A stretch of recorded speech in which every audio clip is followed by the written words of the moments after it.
Olá, caríssimo telespectador da Rede Século XXI, obrigado pela sua audiência. Está começando mais um programa Eclésia, o nosso compromisso semanal aqui na Rede Século XXI durante uma hora, tratar de assuntos relevantes para a nossa fé católica apostólica romana é o objetivo principal desse programa.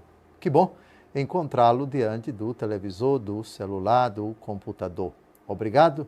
Inscreva-se nos canais que vão aparecer ao longo do programa, divulgue-os e sempre esteja conosco todas as semanas. O programa Eclésia de hoje vai se debruçar sobre mais uma realidade de Cristo. Desde que eu estou à frente desse programa, sempre até agora temos abordado algo da pessoa de nosso Senhor e Salvador Jesus Cristo. O tema de hoje, o perfume de Cristo. Não, o tema não tem nada de poético, não tem nada de moda, não tem nada de requinte. É isso mesmo que você ouviu. Obviamente que o título não nos autoriza a falar de Cristo, o perfumado, a não ser, num sentido completamente translato, num sentido completamente figurado. A relação de Cristo com o perfume, ou melhor, do perfume com Cristo. Penso que é importante, e por isso, o segundo momento desse nosso encontro, vamos tratar também dos perfumes na nossa vida. Realidades que perfumam. Qual é o papel do perfume? O papel do perfume é possibilitar às narinas um certo prazer. Deus nos dotou de sentidos. Um dos sentidos é o olfato, cheirar, e com o cheiro a gente tipificar coisas que agradam a nossa natureza e coisas que não agradam a nossa natureza. Por exemplo, os animais catartídeos, Deus colocou na natureza deles que o perfume para eles é carniça. O perfume para eles é animal em putrefação, é matéria orgânica de carne que está apodrecendo. Eles de longe cheiram e se aproximam para comer aquela carniça. Aí está o perfume agradável dos catartídeos. Mas se um urubu sentir o cheiro de uma macarronada, se sentir um cheiro de uma pizza, ele não suporta aquilo, tanto é que ele não chega perto. Já conosco é o contrário. A nossa natureza cheirando material em putrefação, corpo apodrecendo, por exemplo, quer distância. Já determinadas coisas cheirosas para nós agradáveis, um bom perfume, uma boa comida, etc.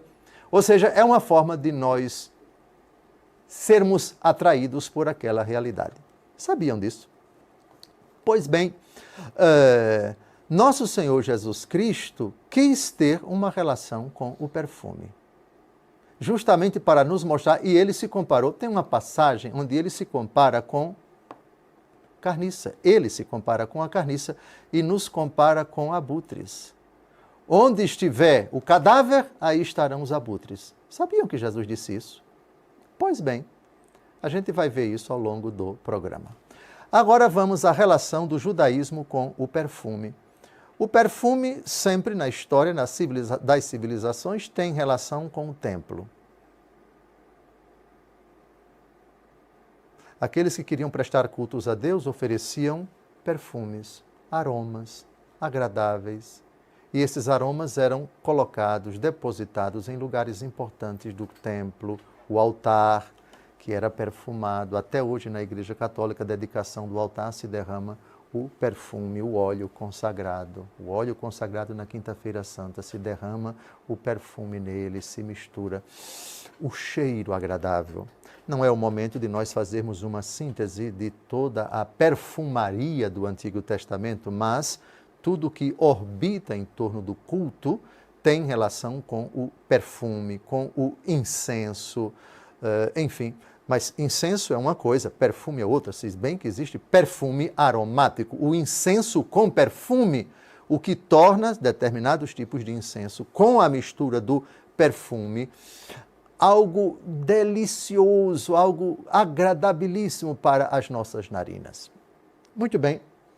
Nosso Senhor Jesus Cristo teve várias relações com o perfume. Quem pode dizer qual foi a primeira vez que Jesus o perfume chegou perto de Jesus no dia do nascimento dele.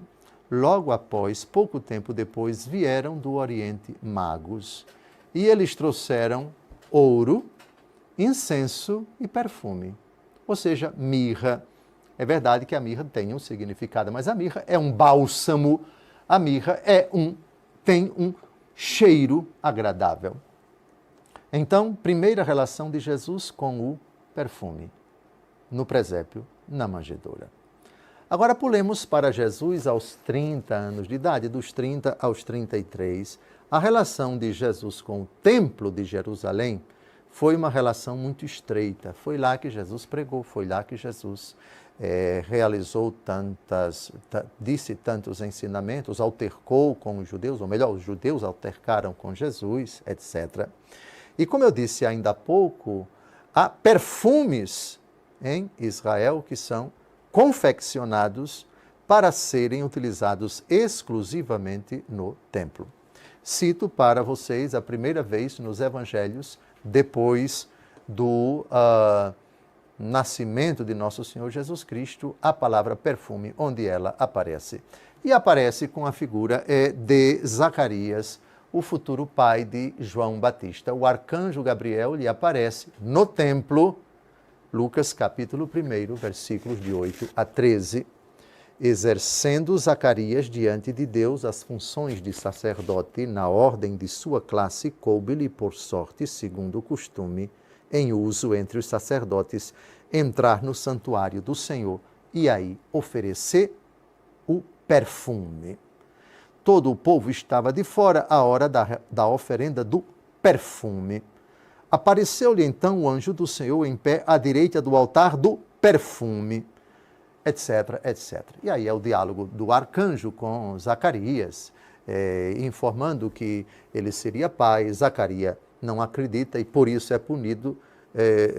Zacarias é punido e vai ficar assim, mudo, até o dia do nascimento de São João Batista, para aprender a não duvidar da palavra do santo. Pois bem, por que eu citei esse texto, que nada tem a ver com a pessoa de Jesus, que aliás ainda nem tinha sido concebido no ventre de Nossa Senhora? Pela relação que Jesus teve com o templo. Jesus muito provavelmente sentiu, nas muitas vezes em que ele entrou no templo, o cheiro do perfume. Mas, por favor, aqui nós já temos no livro, na profecia de Isaías, capítulo 61, o Espírito do Senhor repousa sobre mim porque ele me ungiu. É verdade que essa unção, na ótica do cristianismo, é o próprio Espírito Santo, mas a unção no Antigo Testamento sempre era feita com um unguento aromatizado, um unguento cheiroso, e isso já evoca exatamente a missão de Jesus, seu vínculo com o Espírito Santo e a unção por excelência no Calvário. Aliás, Jesus entrega o quê? Entrega o seu perfume. Como Jesus entregou o perfume ao Pai? A última frase dele: em tuas mãos entrego o meu Espírito. O Espírito do Senhor repousa sobre mim porque ele me ungiu. Unção com perfume. Perfume tem relação com a unção, que evoca a pessoa do Espírito Santo. O Espírito Santo, portanto, é a unção do Pai em Jesus. O Espírito Santo é o perfume do Pai para Jesus. E é o perfume de Jesus para o Pai. Em tuas mãos entrego. O Pai diz, quando o Filho é batizado: este é o meu Filho muito amado, em quem eu deposito toda a minha afeição. Ouviu? O Pai entrega o perfume a Jesus e Jesus na cruz entrega o perfume a Deus Pai. Agora pulemos para um episódio de grande importância na casa de um fariseu chamado Simão. Jesus entra na casa desse fariseu e uma mulher anônima traz um vaso de alabastro cheio de perfume. Estamos no Evangelho segundo Lucas, capítulo 7, de 36 a 48. Vamos então ao texto, porque depois que essa mulher faz este rito simbólico que comove muito o nosso Senhor, Jesus tira uma lição desse perfume. Com a palavra, Lucas capítulo 7, de 36 a 48. E aqui, por favor, essa mulher é anônima. Não sei quem foi que inventou que essa mulher era Maria Madalena. Ela era uma pecadora, sem dúvida alguma, mas o texto não diz o nome dela, muito menos qual foi o pecado público que ela vinha cometendo. Um fariseu convidou Jesus a ir comer com ele. Jesus entrou na casa dele e pôs-se à mesa. Uma mulher pecadora da cidade, quando soube que estava à mesa em casa do fariseu, trouxe um vaso de alabastro cheio de perfume e, estando a seus pés por detrás dele, começou a chorar. Pouco depois, suas lágrimas banhavam os pés do Senhor e ela os enxugava com os cabelos, beijava-os e os ungia com o perfume. Ao presenciar isto, o fariseu que o tinha convidado dizia consigo mesmo: se este homem fosse profeta, bem saberia quem e qual é a mulher que o toca, pois é pecadora. Então Jesus lhe disse: Simão, tenho uma coisa a dizer-te. Fala, mestre, disse ele. Um credor tinha 2 devedores. Um lhe devia 500 denários e outro 50. Não tendo eles com que pagar, perdoou a ambos a sua dívida. Qual deles o amará mais? Simão respondeu: a meu ver, aquele a quem ele mais perdoou. Jesus replicou-lhe: julgaste bem? E voltando-se para a mulher, disse a Simão: vês esta mulher?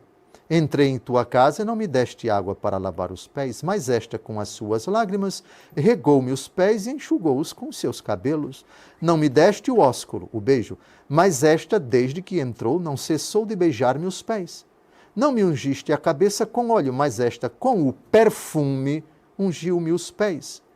Por isso te digo, seus numerosos pecados lhe foram perdoados, porque ela tem demonstrado muito amor. Mas ao que pouco se perdoa, pouco ama. E disse a ela: perdoados te são os pecados. Então, da realidade material do perfume, Jesus tira uma lição acerca do endurecimento do coração de Simão, o dono da casa, que não é Simão Pedro, é o Simão o fariseu, e tira uma lição também do arrependimento daquela mulher. Ou seja, ele debocha de Jesus. Se esse homem fosse um profeta, saberia quem é essa mulher, o passado dela e assim por diante. Ironizou. Aí Jesus foi em cima dele, com a educação que lhe é própria, lhe deu essa lição. Importa agora explicar o sentido dessa palavra de Jesus. Seus numerosos pecados lhe foram perdoados, porque ela tem demonstrado muito amor. Mas vejam, afinal de contas, o que é necessário para você ser perdoado? É amar Jesus ou é se arrepender? As duas coisas. O arrependimento, porventura, não é sinal do verdadeiro amor? Meu Deus, misericórdia, eu reconheço toda a minha iniquidade. O meu pecado está sempre à minha frente. Foi contra vós, só contra vós que eu pequei. Aqui está o único motivo que leva uma pessoa a se arrepender sinceramente. Não sua consciência que ficou pesada, não tanto o mal que você causou a uma pessoa. Sem dúvida isso não pode ser ignorado. Mas ofendi ao meu Deus. Foi contra vós, só contra vós que eu pequei. Ora, esse ato é motivado pelo amor à pessoa que foi ofendida. Porque se você não ama essa pessoa, não há motivo algum para você pedir perdão a ela. E não estou falando de pedir desculpa ou de manifestar remorso. Portanto, está explicado aqui da parte de Nosso Senhor. Ela tinha muitos pecados, mas se arrependeu muito, motivada pelo muito amor. Logo, faz sentido o que Jesus diz. Ao que pouco se perdoa, pouco ama. Ora, quando é que pouco se perdoa? Não é porque Deus tem a medida do perdão. A medida do perdão somos nós. Se nós não somos capazes de reconhecer todos os nossos pecados, não, eu não tenho pecado, não ofendi a Deus, não tenho para que pedir perdão a Ele, significa você pecou, e pecou muito, não se arrependeu. Se você não se arrepende, não pede perdão. Se você não pede perdão, é porque você não se arrependeu, e se você não se arrependeu, é porque você não ama Deus. Portanto, a medida da grandiosidade da misericórdia de Deus que perdoa é a capacidade que nós temos de, previamente, não sem a graça de Deus, reconhecer a nossa miséria. Senhor, eu estou aqui diante de Ti. Primeiro, porque te ofendi. Depois, pelo amor que eu te tenho. E eu gostaria de reconquistá-lo. Tenha misericórdia de mim. Cancela minha iniquidade.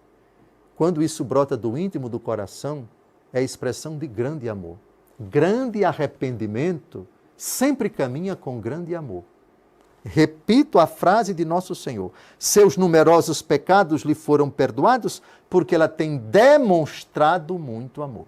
Cometeu muitos pecados, sem dúvida, mas caiu em si, foi tocada pelo Espírito de Deus, arrependeu-se profundamente de tudo e acusou verdadeiramente toda a sua miséria diante de Deus. Não é preciso dizer que ela ama, já está dizendo que ama a Deus muito, pedindo muito perdão a Deus pelos muitos pecados.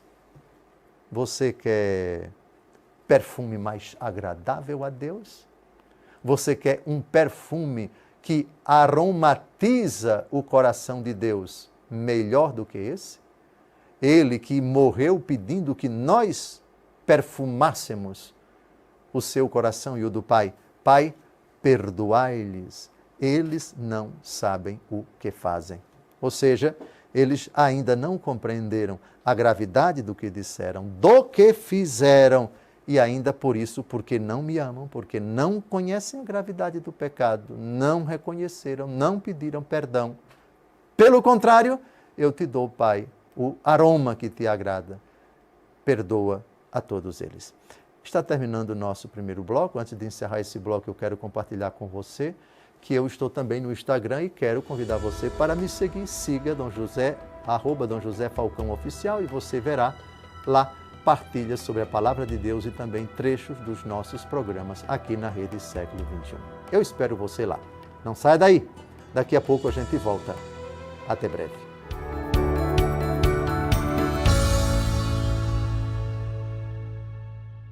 Olá, caríssimo telespectador da Rede Século XXI, obrigado por ter permanecido conosco depois desse primeiro intervalo. Está começando o nosso segundo bloco, o programa Eclésia, hoje tratando do argumento O Perfume de Cristo. No primeiro bloco, nós fizemos uma brevíssima síntese sobre o papel do perfume na religião judaica, no Antigo Testamento particularmente, e a relação de Jesus com o perfume. No dia do seu nascimento, logo depois que ele nasceu, pouco tempo depois, ele recebe, dentre os presentes, perfume, ouro, incenso e perfume, que é a mirra. É um unguento que tem um significado muito sugestivo. Não é o momento de nós tratarmos. Jesus teve relação com o templo e falamos do altar do perfume, citamos Zacarias. Depois falamos do episódio da pecadora perdoada que derramou um bálsamo, um vaso de alabastro cheio de perfume na casa do fariseu chamado Simão. E lá um rico ensinamento de Jesus sobre o perdão. Teus pecados foram perdoados. Ela teve seus pecados perdoados porque ela demonstrou muito amor.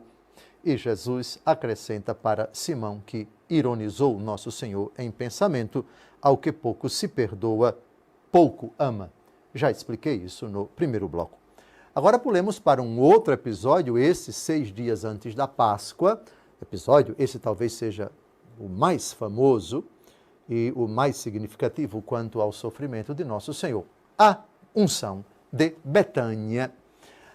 O episódio Jesus, depois de ressuscitar Lázaro, o episódio da unção de Betânia, é João capítulo 12. No capítulo 11, Jesus ressuscita Lázaro, falecido e enterrado há 4 dias. A família de Lázaro, Lázaro presente, decide dar um jantar para Nosso Senhor, uma homenagem, nada mais justo. E é nesse contexto que Jesus vai experimentar, na presença dos apóstolos, com um mau caráter ali perto, o mau caráter que esse texto vai revelar era ladrão. Essa figura sombria carregou consigo, tem 3 estigmas: ladrão, traidor e suicida. Muito bem. Ele vai criticar a iniciativa de Marta e Maria, que Maria, precisamente Maria, aquela que se assentou aos pés de Jesus, Marta, Marta, tu te inquietas, na verdade foi um presente dos 3 irmãos, mas quem derramou foi Maria, que não é a Maria Madalena, por favor.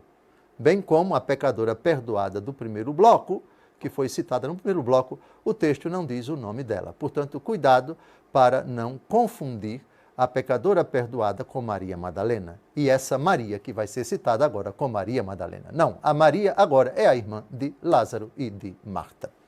João, capítulo 12, versículos de 1 a 8. 6 dias antes da Páscoa foi Jesus a Betânia, onde vivia Lázaro, que ele ressuscitara. Deram ali uma ceia em sua honra, Marta servia e Lázaro era um dos convivas. Tomando Maria uma libra de bálsamo de nardo puro, de grande preço, ungiu os pés de Jesus e enxugou-os com seus cabelos. A casa encheu-se do perfume do bálsamo. Mas Judas Iscariotes, um de seus discípulos, aquele que o havia de trair, disse: por que não se vendeu este bálsamo por 300 denários e não se deu aos pobres?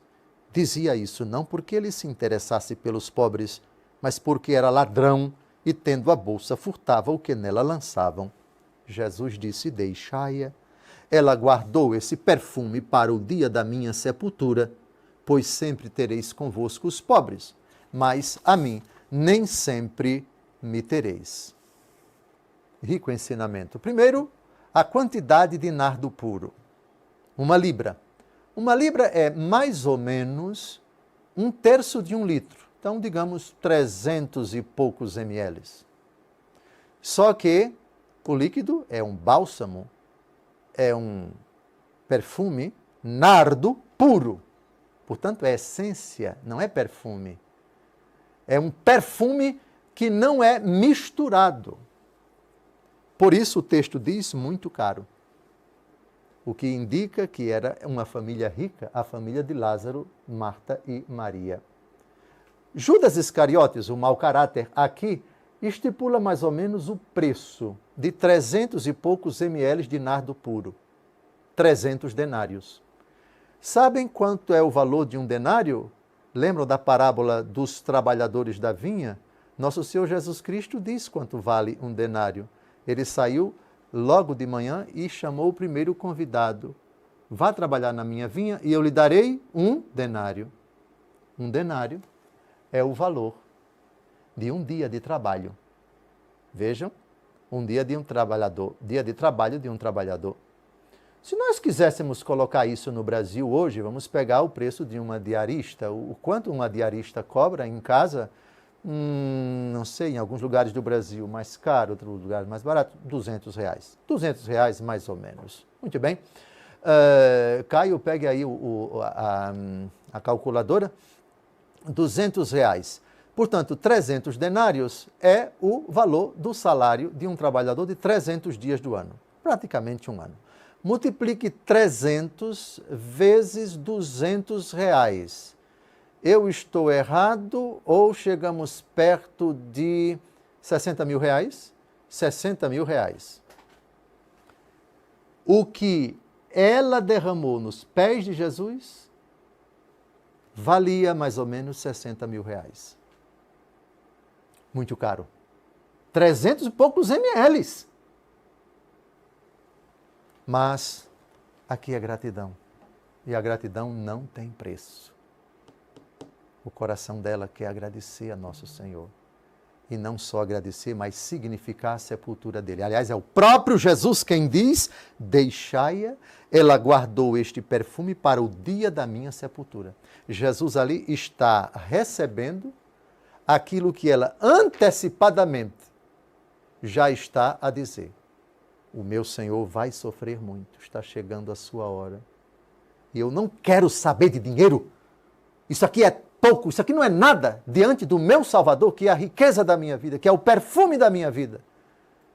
Mau caráter do Judas Iscariotes: pobres sempre os tereis, mas a mim nem sempre me tereis.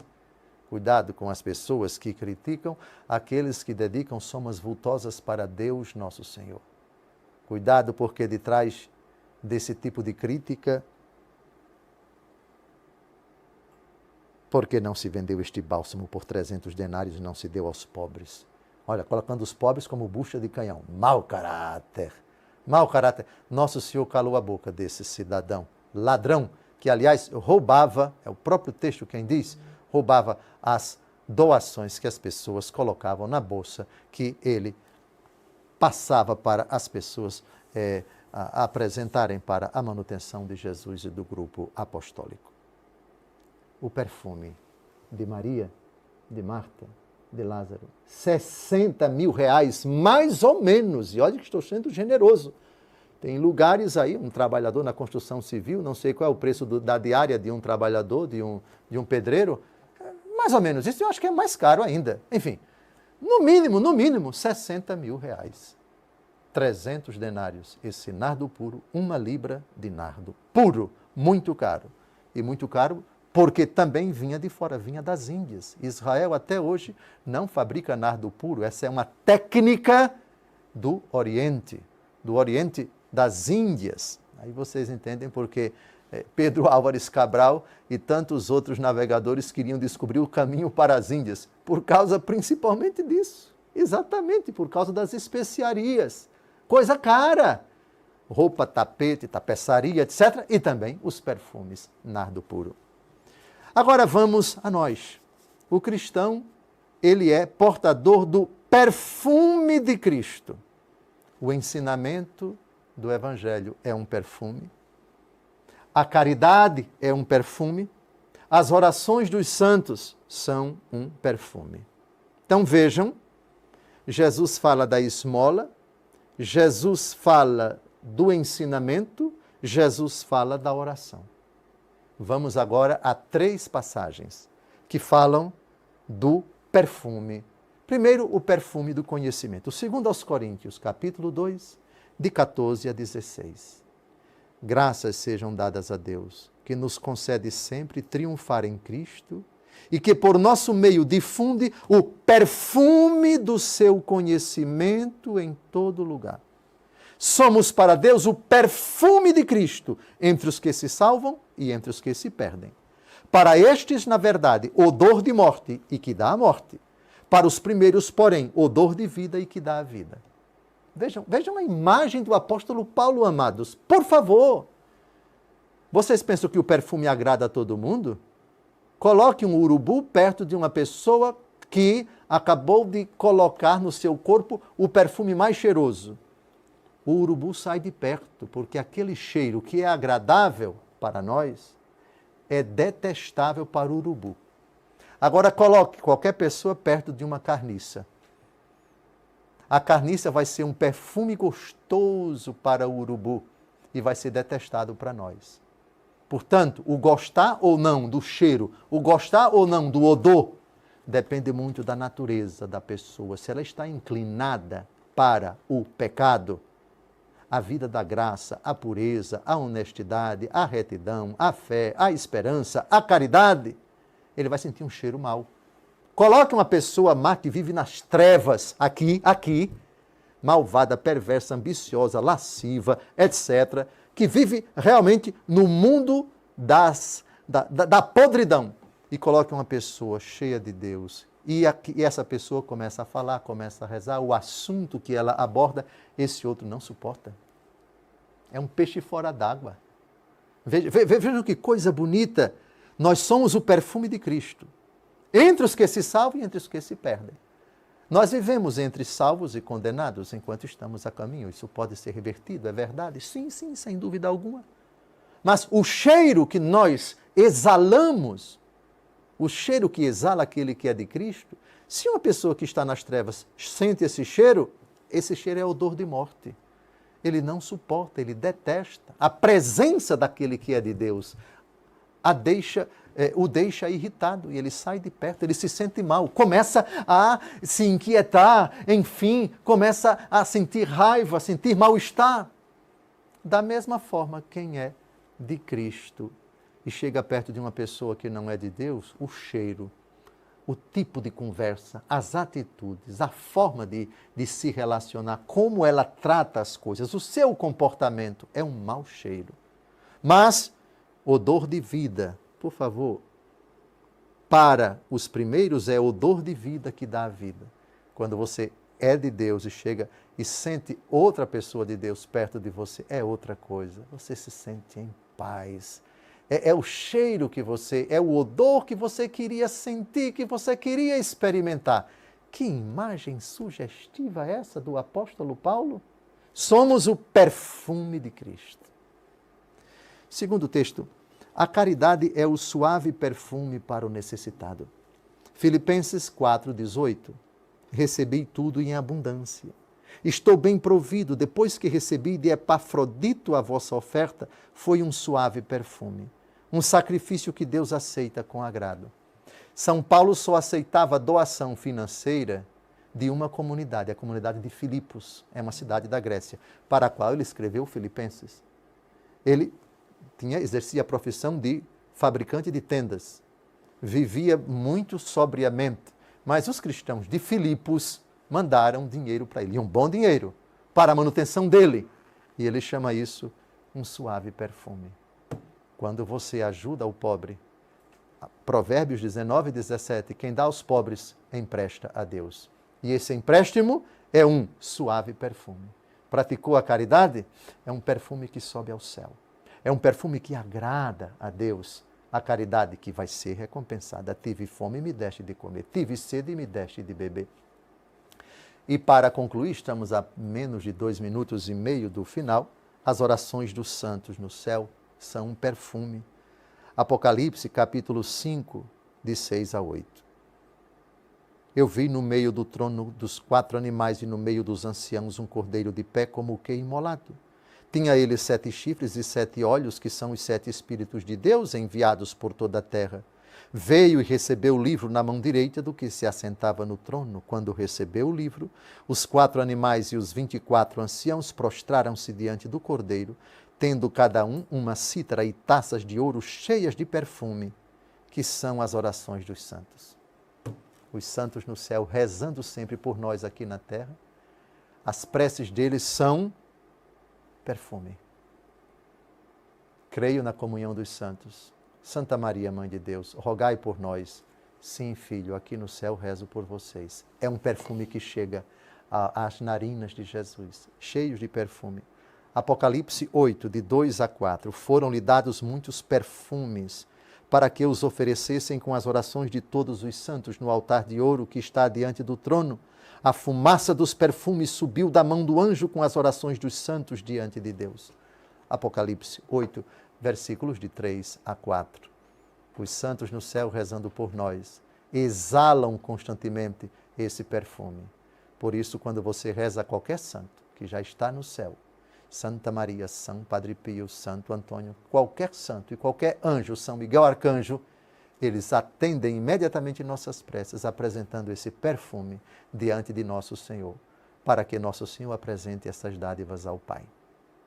Está terminando o segundo bloco. Eu gostaria de lembrar a você que todos os nossos programas anteriores estão disponíveis no YouTube da Rede Século XXI. Falando em YouTube, se você estiver vendo pelo aplicativo, peço a você que deixe o seu like no vídeo e também compartilhe com seus amigos. Também não se esqueça de inscrever-se em nosso canal para ser notificado das nossas próximas transmissões e novos conteúdos. Eu também tenho um canal no YouTube e você pode se inscrever lá também. Basta buscar por meu nome, Dom José Francisco Falcão.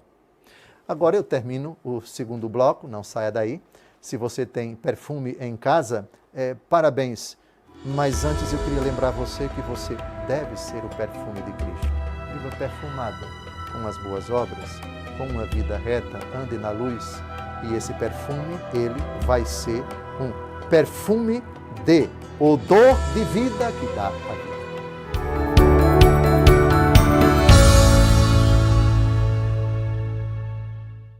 Olá, caríssimo telespectador da Rede Século XXI, obrigado por ter permanecido conosco depois desse segundo e último intervalo.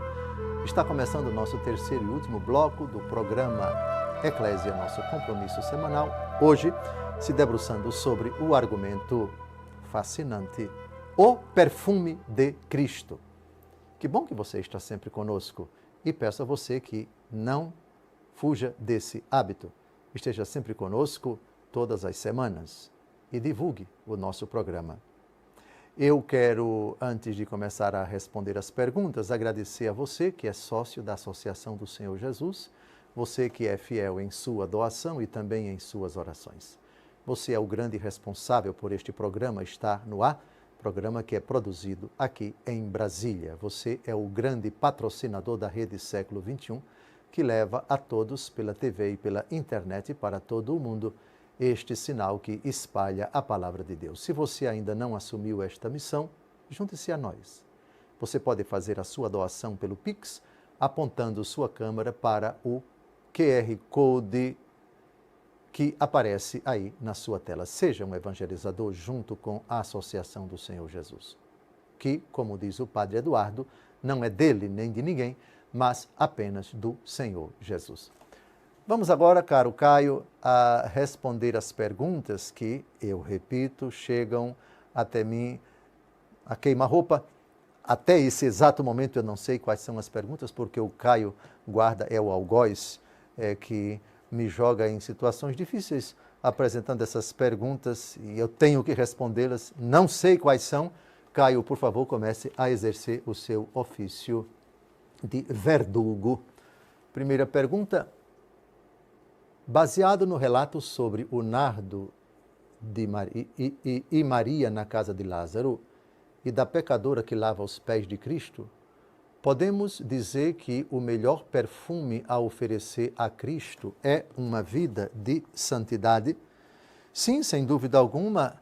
Eu penso que no primeiro bloco, só recordando dois textos da 2 Coríntios capítulo 4, de 14 a 16, e Filipenses capítulo 4, versículo 18, esse é o perfume que agrada a Deus. No Antigo Testamento se diz, de forma antropomórfica, que Deus tem narinas,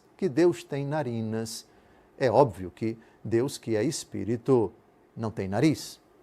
Mas a segunda pessoa do Verbo, que é a pessoa do Verbo encarnado, Jesus, o Verbo que se fez carne, que está no céu sentado à direita do Pai, tem nariz. Está ressuscitado. Corpo, sangue, alma e divindade. O corpo de Cristo tem um nariz. Mas não agrada a ele, de fato, o perfume que é percebido pelas narinas. Tanto é, no livro do profeta Oséias, capítulo 6, versículo 6, por meio do profeta, Deus rejeita os sacrifícios. É misericórdia que eu quero e não sacrifício. E no sacrifício tem o momento em que o perfume ele é derramado. O perfume do templo provoca asco em Deus Todo-Poderoso, não pelo cheiro, mas pela hipocrisia daqueles que participam do templo, prestando um culto formalmente impecável a Deus, com todas as formalidades, mas aqueles corações longe de Deus, praticando a injustiça, oprimindo o pobre, explorando o pequeno, maltratando o fraco e assim por diante. Sem dúvida alguma, perfume no sentido translato, no sentido espiritual, o perfume que agrada a Deus é esse. Graças sejam dadas, segundo aos Coríntios 2, de 14 a 16, graças sejam dadas a Deus que nos concede sempre triunfar em Cristo e que por nosso meio difunde o perfume do seu conhecimento em todo lugar. Brilhe vossa luz diante dos homens, para que, vendo vossas boas obras, glorifiquem o Pai que está nos céus. O papel da luz é levar o brilho para os outros, para que esses glorifiquem a Deus. O papel do perfume é levar as pessoas a experimentarem esse cheiro bom, e o cheiro bom para Deus é a vida de santidade. A resposta é absolutamente, corretamente, exatamente e precisamente sim. Esse é o perfume que agrada a Deus, a santidade. Vamos à segunda pergunta, Caio. Como auxiliar na conversão dos que estão nas trevas se fogem do odor de Cristo? Bem, a atitude do pai na parábola do filho pródigo, que saiu do cheiro da casa do pai para o fedor da pocilga, acho que a parábola do filho pródigo, com relação a cheiro, é apropriada também, não é? Na casa do meu pai há comida em abundância, portanto, comida cheirosa, e eu aqui passando fome, ou seja, na podridão da pocilga. A atitude do pai não foi ir atrás do filho. Por quê? Dá-me a parte da herança que me cabe. Se a impostação da pessoa que, e a pergunta foi, foge do odor de Cristo. Se a pergunta foi essa, e essa fuga é por iniciativa dele, não podemos fazer muitas coisas a não ser esperar. Como o pai da parábola do filho pródigo. Ou seja, eu quero sair da sua presença e não quero que você me siga. O respeito. Porém, se a pessoa, qualquer que seja o seu estado, qualquer que seja a sua circunstância, se ela demonstrar algum sinal de docilidade, de aproximação, de possibilidade de diálogo, enfim, pode-se iniciar um trabalho de conversão. Agora, a fuga, ela é um elemento da parábola do filho pródigo. E na parábola do filho pródigo, a figura que deve ser imitada e que não tem nenhum pecado é o pai. E o pai não vai ao encontro daquele que fugiu. Agora, se aquele que fugiu manifestar algum propósito, um diálogo, uma aproximação, etc., pode-se pensar, sem dúvida alguma, em fazer um trabalho de aproximação. Jesus, no capítulo 10 do Evangelho segundo Mateus, falando, instruindo os apóstolos, vocês, quando entrarem numa casa, digam paz a essa casa. Se vocês forem bem recebidos, muito bem, permaneçam lá, etc. Se não forem recebidos, batam com a poeira das sandálias e vão para outra cidade. Então, é preciso situar a pessoa que fugiu e aquele que quer se aproximar dela. Saulo, Saulo, por que me persegues? Quem és, Senhor? É a primeira abertura do coração daquela pessoa que vinha fugindo de Cristo e mais do que isso, perseguindo Cristo. Há determinadas pessoas às quais se pode fazer um trabalho de aproximação, de diálogo respeitoso, para depois, mais na frente, ouvir suas dúvidas, tirar suas interrogações e ajudá-la a encontrar Cristo. Outras não. Então, vai depender do tipo de fuga e do coração do fujão, do fugitivo, daquele que não suporta o odor de Cristo. Próxima pergunta. Alguns santos sentiram mau cheiro de pessoas em pecado. Isso ainda pode ocorrer? Por outro lado, alguns corpos de santos exalam bom odor, mesmo após a sua morte. Isso seria uma manifestação do perfume de Cristo? Começo pela segunda pergunta. Os corpos de santos que exalam um bom odor. Isso é bíblico? Sem dúvida alguma. A própria unção de Betânia, ela fez isso para antecipar o dia da minha sepultura. A frase de Jesus foi essa. A frase de Jesus foi exatamente essa. Ela guardou este perfume para o dia da minha sepultura. Sem dúvida alguma.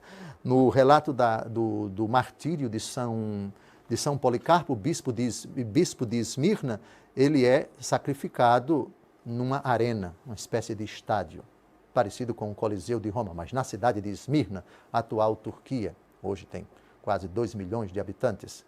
Na hora em que ele morre, todas as pessoas no estádio sentiram um forte cheiro de perfume. Quem conhece a liturgia das horas, depois procure lá, dia de São Policarpo, bispo de Esmirna, e vá na leitura a respeito das atas do martírio de São Policarpo. Sem dúvida alguma, certos casos, Deus Todo-Poderoso determinou que o corpo exalasse um cheiro agradável. Determinadas pessoas que morrem na graça de Deus, na hora do seu passamento, os presentes, os circunstantes, experimentam um forte cheiro de perfume no ambiente. A resposta, portanto, é sim. Me parece que Padre Pio de Pietrelcina, me parece também que no dia da morte de Santo Antônio de Pádua ou de Lisboa, franciscano, dentre tantos outros na história da Igreja, por favor, Santa Bernadette de Subiru, cujo corpo, a vidente de Lourdes, o corpo ainda está incorrupto em Nevers, no dia do seu falecimento, um cheiro de perfume encheu o ambiente lá onde ela partiu, de onde ela partiu para a eternidade. Com relação à primeira pergunta, sim, determinados santos receberam esse privilégio de sentir o mau cheiro da pessoa que está em pecado mortal. Foram raríssimos os casos. A pergunta é, isso ainda pode ocorrer? Pode, porque Deus é todo-poderoso e pode dar a determinadas pessoas dons extraordinários. Aquele santo que teve o privilégio de enxergar o anjo da guarda das pessoas. Aquele outro que recebeu de Deus o privilégio de levitar. Aquele outro que recebeu o privilégio de, enfim, realizar milagres prodigiosos. Deus é o Todo-Poderoso que concede os dons que Ele quer, os poderes que Ele quer, a quem Ele quer. Então a resposta é verdadeiramente sim. Deus pode conceder a uma pessoa a capacidade de identificar o estado de graça ou de pecaminosidade de uma pessoa pelo cheiro, porque Deus é Deus. Quarto, as duas mulheres nos dois trechos bíblicos enxugaram os pés de Jesus com os cabelos. Isso tem algum significado? Sim, particularmente dois, o livro da sabedoria diz que os cabelos são sinal, são expressão da sabedoria. É verdade que se refere aos cabelos brancos. Portanto, o cabelo é associado à experiência de vida que no Antigo Testamento atende pelo nome de sabedoria. Dai-me, Senhor, sabedoria e ensinai-me a contar os nossos dias, diz o Salmo 89. Outra simbologia do cabelo é a história de Sansão. Onde está a força de Sansão e onde está a fraqueza de Sansão? Porque ele foi entregue às mãos dos filisteus, porque ele revelou o segredo à Filisteia, sua esposa, chamada Dalila. Ora, não foi tanto no cabelo, mas na promessa que ele fez a Deus, o cabelo como sinal de consagração. Vejam, livro da sabedoria, sabedoria. Cabelo como sinal de sabedoria. Sansão, força. Mas a força que é decorrente, a força física, lógico, que é decorrente de uma consagração. Então, ao enxugar os pés de Jesus, olhando para a vida de Sansão, pensamos nessas duas mulheres como aquelas que estão se consagrando a Deus Todo-Poderoso em Cristo, estão se consagrando a Jesus, estão oferecendo tudo aquilo que elas têm, tudo aquilo que elas possuem, toda a sua existência como gratidão, porque demonstram, Sansão, tu és, Jesus, a minha força. Livro da sabedoria, tu és, Jesus, a nossa sabedoria. Eu só sou sábio contigo. Eu só sou forte contigo. Quinta pergunta, o senhor bispo pode novamente nos dizer quais perfumes agradáveis a Deus podemos oferecer a Ele? Sim. Primeira pergunta que agrada a Deus. Primeira manifestação do perfume. Apocalipse, capítulo 5, versículos de 6 a 8. Quando recebeu o livro, os 4 animais e os 24 anciãos prostraram-se diante do Cordeiro, tendo cada um uma cítara e taças de ouro cheias de perfume, que são as orações dos santos. Eleve suas preces a Deus Todo-Poderoso, ao Pai por meio de Cristo na força do Espírito, com ou sem a intercessão dos santos. E aí você tem um perfume que agrada a Deus, o perfume da oração. Apocalipse 5, de 6 a 8. Depois, Apocalipse 8, de 2 a 4. Foram-lhe dados muitos perfumes para que os oferecesse com as orações de todos os santos no altar de ouro que está diante do trono. A fumaça dos perfumes subiu da mão do anjo com as orações dos santos diante de Deus. Eleve uma prece aqui na terra e os anjos recebem essa oração e apresentam esse perfume ao coração de Cristo. É bíblico. Apocalipse 5, de 6 a 8. Apocalipse 8, de 2 a 4. Caridade. Filipenses 4, 18. Recebi tudo e em abundância, Estou bem provido depois que recebi de Epafrodito a vossa oferta. Foi um suave perfume, um sacrifício que Deus aceita com agrado. Um sacrifício que Deus aceita com agrado. Generosidade, doação, caridade, misericórdia. Esse perfume deixa Jesus felicíssimo. Perfume que agrada a Ele. E o perfume do conhecimento, segundo aos Coríntios 2, 14 e 15. Graças sejam dadas a Deus, que nos concede sempre triunfar em Cristo e que por meio dele difunde o perfume do seu conhecimento em todo lugar. Não é mérito meu, mas esses programas, toda semana, são um perfume que agrada a Jesus. O perfume do seu conhecimento em todo lugar. E eu termino exatamente dizendo isso. Jesus, tu conheces a fedentina do meu coração. Tu conheces o mau cheiro dos meus pecados, mas tem misericórdia e aceita esse perfume do conhecimento, o perfume do anúncio da tua palavra, que eu quero, que desejo que todas as pessoas venham a exalar. Só te peço que tenha misericórdia de mim. O senhor bispo pode novamente nos dizer quais os perfumes agradáveis a Deus? Já disse.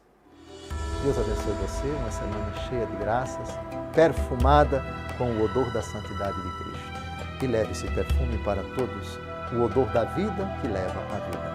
Até o próximo encontro, se Deus quiser.